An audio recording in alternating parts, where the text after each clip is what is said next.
Welcome to 20 Minutes with 2020.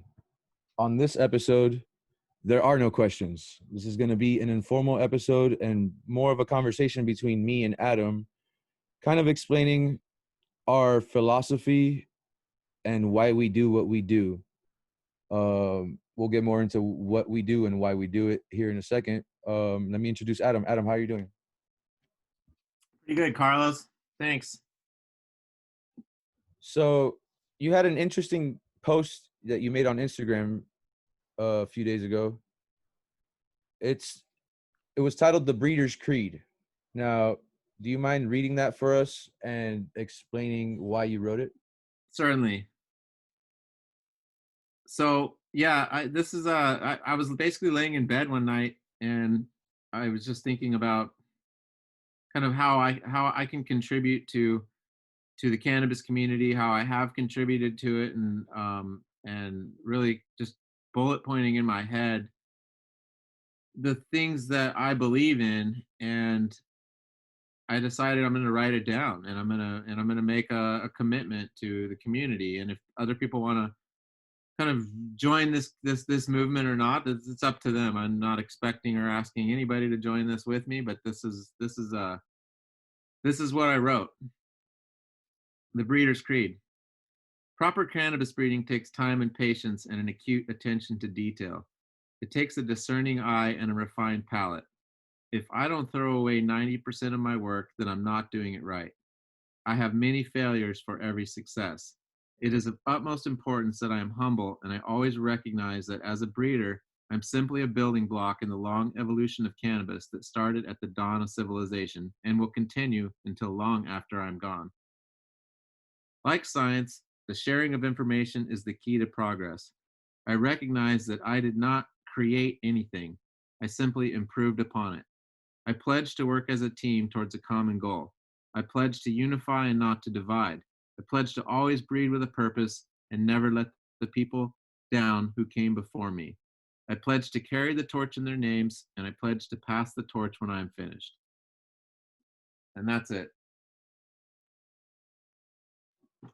That was beautiful, man. Now I'm just gonna hit the elephant in the room, not only because we're seeing it in our day-to-day events, but also it's a particularly prevalent thing in the cannabis industry, but specifically more publicly in the breeding side of things. It seems like everyone wants to differentiate themselves to the point that they become divisive, and there's a lot of uh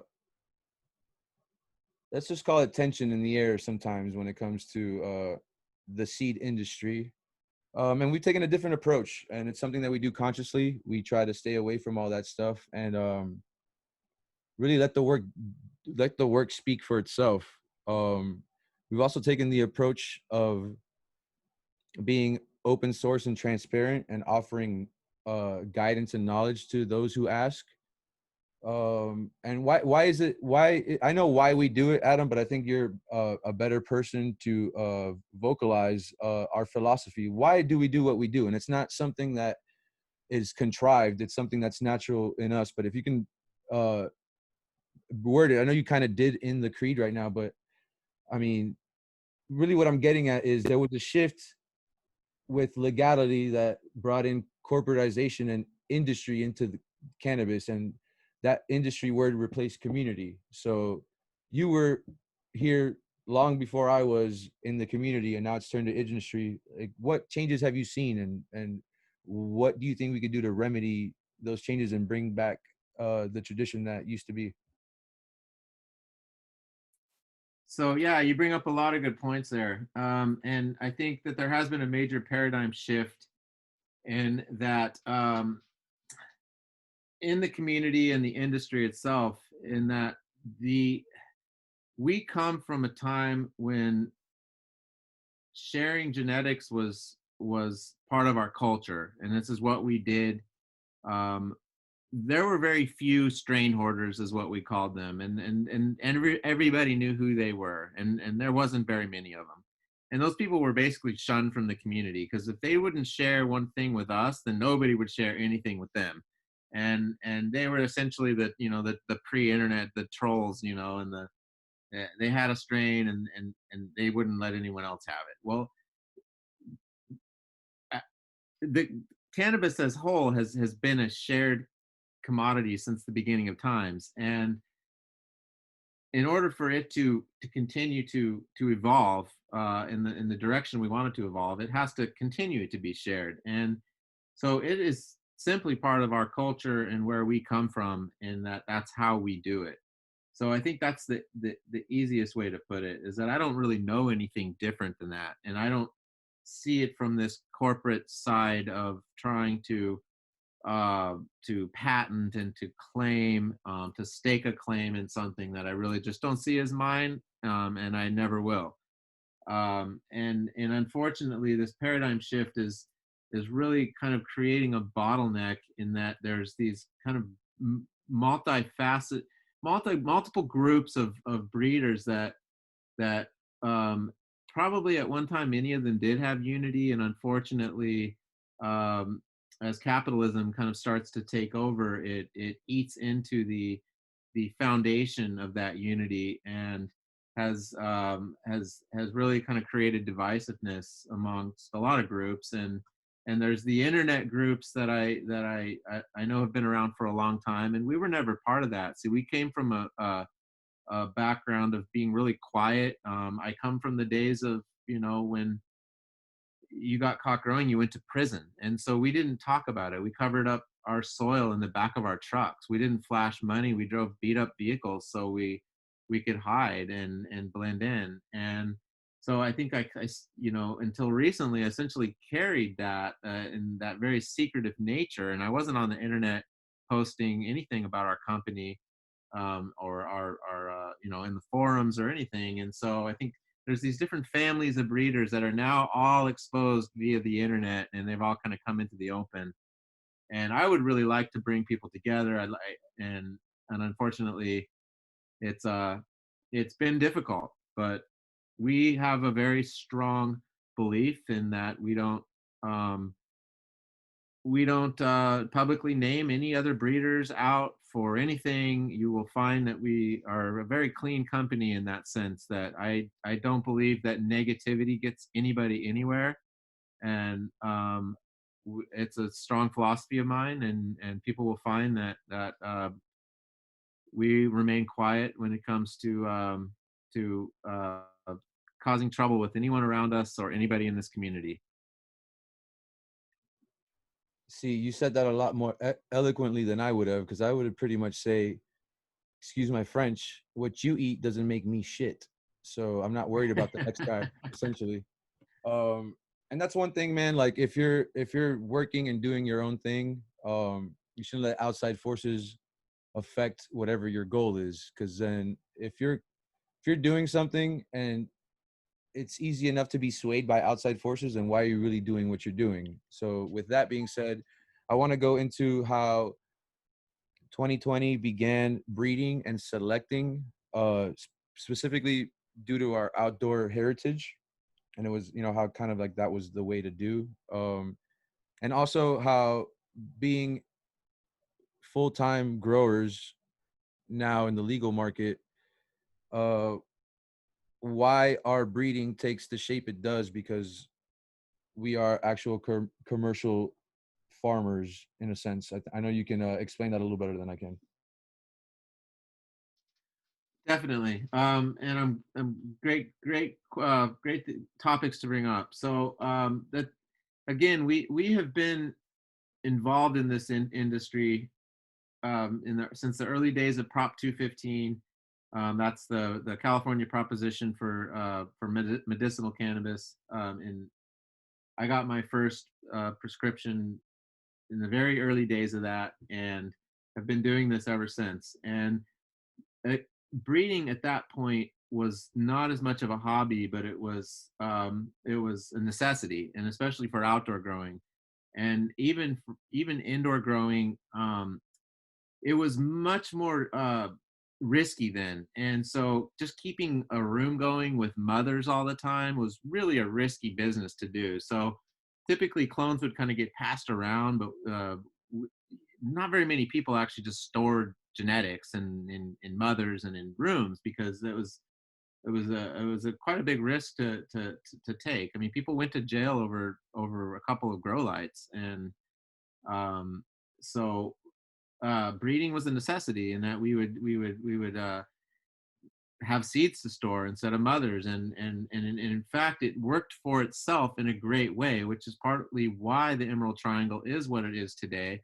Is that this selective breeding process um, was organic, in the sense that it wasn't done as a hobby. Like I said, it was done out of necessity and in order to improve the strains from the previous years. And most of the credit I give to people that came way before me, and that people that carried strains from exotic places, and some of the original guys to bring some of the super potent Afghan strains, which are really the foundation of a lot of the Emerald Triangle original strains. And then, of course, the community here and the huge cannabis culture that we've had here for so long, that just really brought all of this in constantly over a period of 50 something years. And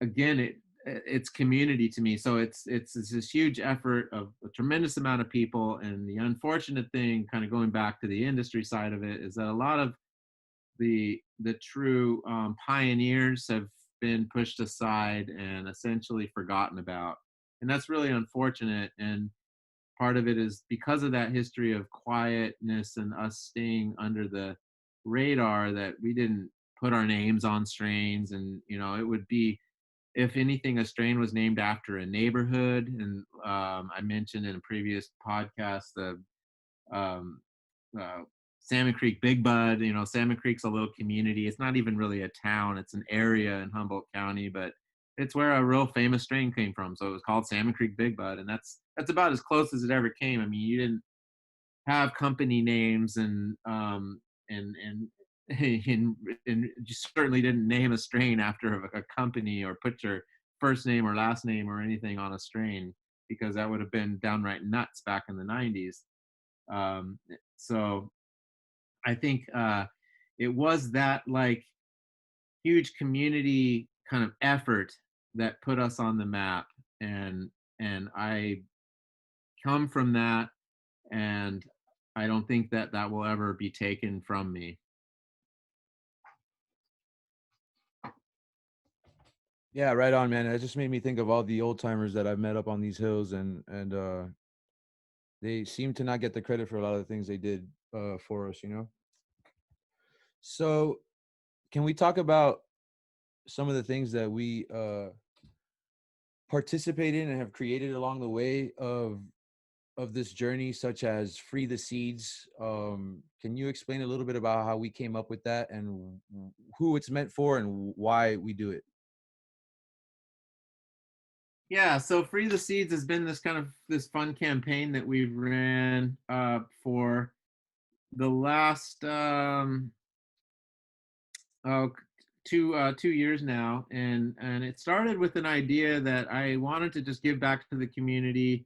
And we originally started with this thing like, okay, let's have people write essays, and we'll offer them free seeds if they basically just have a good reason to get seeds. And then it was really, I got a lot of compelling essays, and I got to a point where I'm like, why don't we just give everybody free seeds? So we kind of just basically put out a ads on Instagram, and kind of just said free seeds, join, sign up now, or sign up at a certain time and date. And the first time we did it, we literally ran it until nobody else signed up after a certain amount of time, and we closed it. And we ended up adding tons and tons of people afterwards, but I believe we were in the neighborhood of like 600 packs or something the first time. And yeah, I think it was just our way of like giving back, and not necessarily just making this all about profit, and really kind of spreading some of these genetics around, and really just giving back to the community. So that's one of the campaigns that we've sponsored, and we certainly feel like it's a way for us to contribute, and we've got so many heartfelt messages from people and compelling things, and there's definitely some people that are just after free seeds, but you'd be surprised how many people we touch with that and how many responses we get from um, medicinal patients and people in need and people that really actually do need that. I mean, we take it for granted that we just have tens of thousands of seeds just laying. I mean, my vacuum cleaner has more seeds in it than um, than most people's collections, and certainly as you know as well, at the office, we sweep up more seeds than most people can grow, um, and I try not to like take that for granted. Yeah, you said there was a word you mentioned there that is very foreign to us in almost all aspects of this industry at this moment, and that's profit.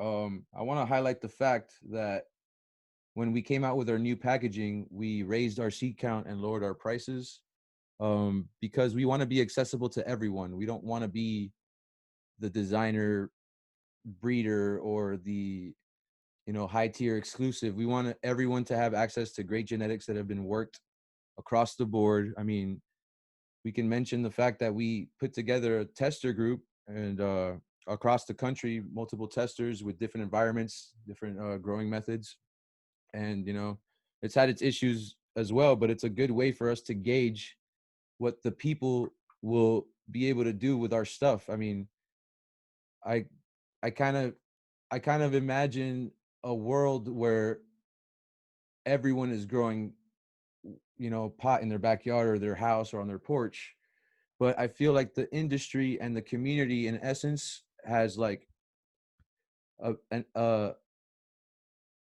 an element of closed-mindedness, whereas like weed is shared, and most of the friends you've probably made in your life were your first conversation you had was over a joint.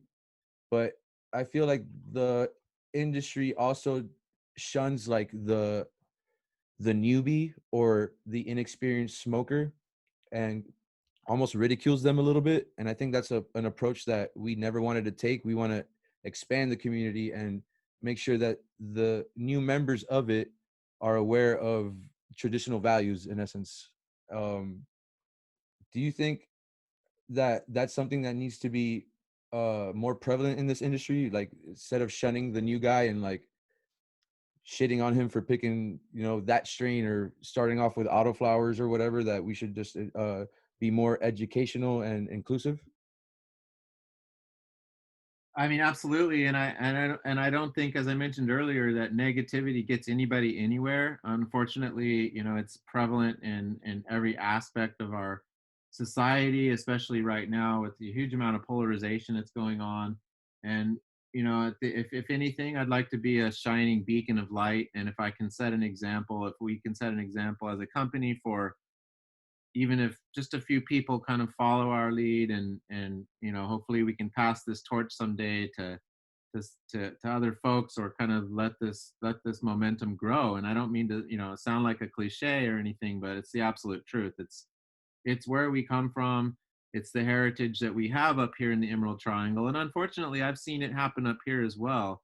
With a huge amount of outsiders coming in with lots of money, just to be able to stake, their name claim on Humboldt County or the Emerald Triangle or whatnot, and then that creates divisiveness in the community. And then you got a lot of the old school guys that have really just been pushed out, and it's really quite sad. I hate to see it, and unfortunately it's a facet of legalization and a facet of capitalism, two powerful forces that are unfortunately doing just this. And I want to go back to kind of what you said about like our reachability. I always tell people, like, we don't grow for the wealthy guy or the seed junkie kind of collectors and stuff. I mean, I certainly embrace them all, uh, but we grow for the common person. And I mean, we breed for your aunt, for your grandma, for the patient, for the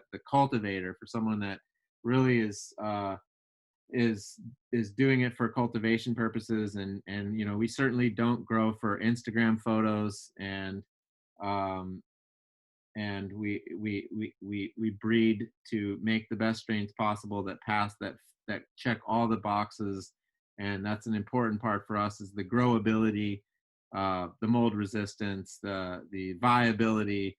I see so many strains that have a lot of quality to them, or they take excellent photos, super photogenic. I call it supermodel weed. It it checks the looks box, and then when you grow it, it actually doesn't check any of the other boxes. And I'm oftentimes quite surprised at what kind of hype slips through the system, and that people continue to embrace this hype, and really when you actually see it or smoke it or grow it, you realize that it's really not a viable strain to have in your garden, even if it is good. So we want to breed for the common person, and we want to be accessible to everybody, and that's part of why we do these podcasts, why we do outreach. I answer questions as much as I can, and as do you and the rest of our team. We don't have trade secrets.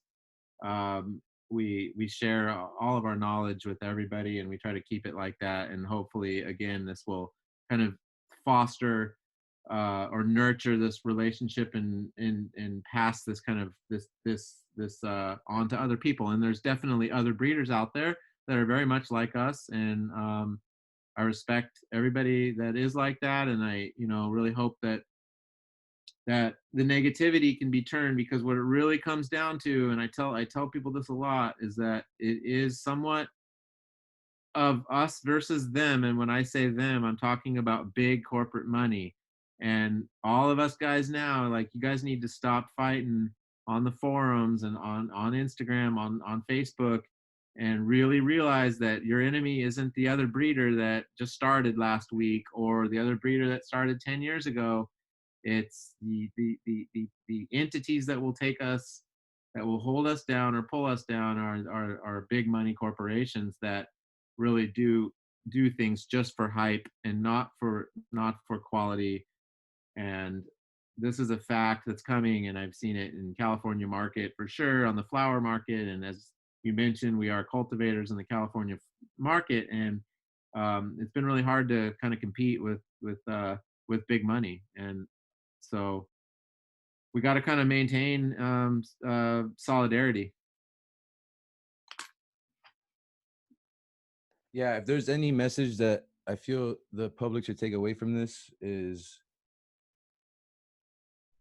that there's a huge pie and we can all have a slice.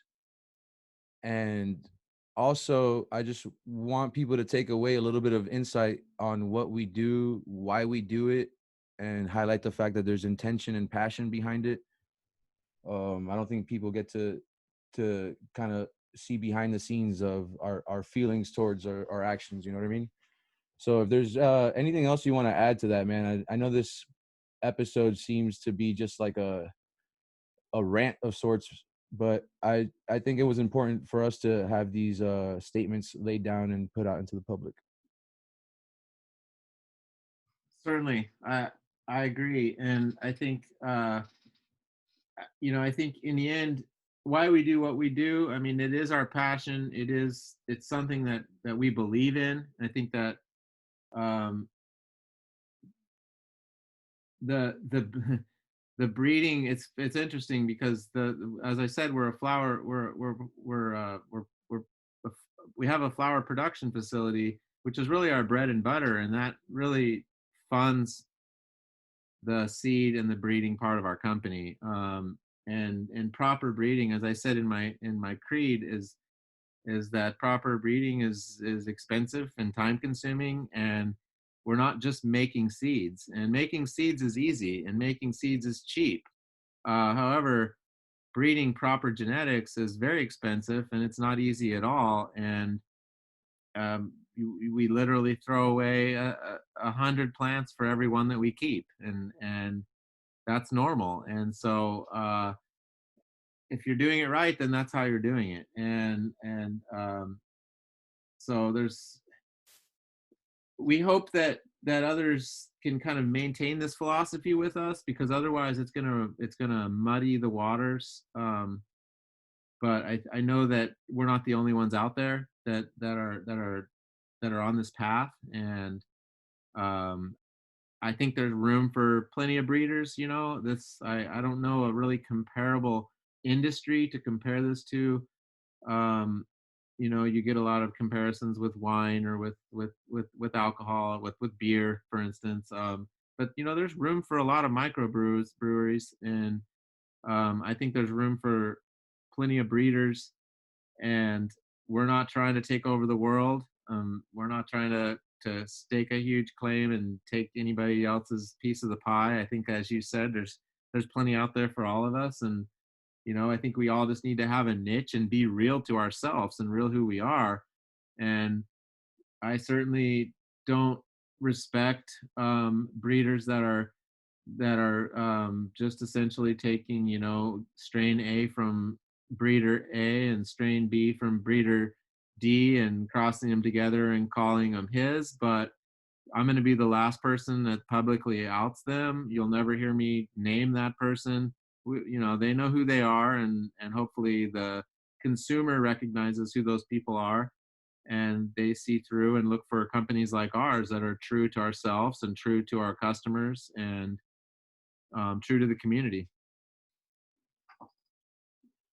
Agreed, 100%. So I think with that, we'll wrap it up. Please stay tuned next week to our following episode. We don't know what that is yet, actually, but we'll come up with a cool one for you guys. Continue to submit questions across all platforms, whether it's YouTube, our website, Instagram. Uh, Make sure you subscribe to our YouTube channel. We have some video elements that we will be introducing sometime later this year. And remember that our drop on June 21st is coming. It's going to be Hot Mess and Maid of Honor, along with a train wreck variety pack. We will announce the vendors uh, right before the drop, just so you guys are aware of who to contact. Is there anything else you want to add, Adam? No, I don't think so. I mean, I think that this conversation could easily be brought back up in the future, and we can, if we want to dive into more detail about the history of our company and kind of some of the cool, fun, quirky stories and antics we can tell over the years of kind of watching legalization, and how it's evolved, and how California has changed so much. And there's certainly a lot of insight we could provide, as well as a lot of really kind of cool history and neat stories we can tell. So I think we should just keep this kind of idea going, and every 4, 5, 6 episodes or something, kind of come back to this forum and this style, and just talk about 2020 and our history, and I could go on forever. So there's plenty of 20-minute intervals we could fill with talks of the past. And I enjoy talking about this stuff. So thank you, Carlos. Right on, man. And thank you guys for listening. We'll see you soon.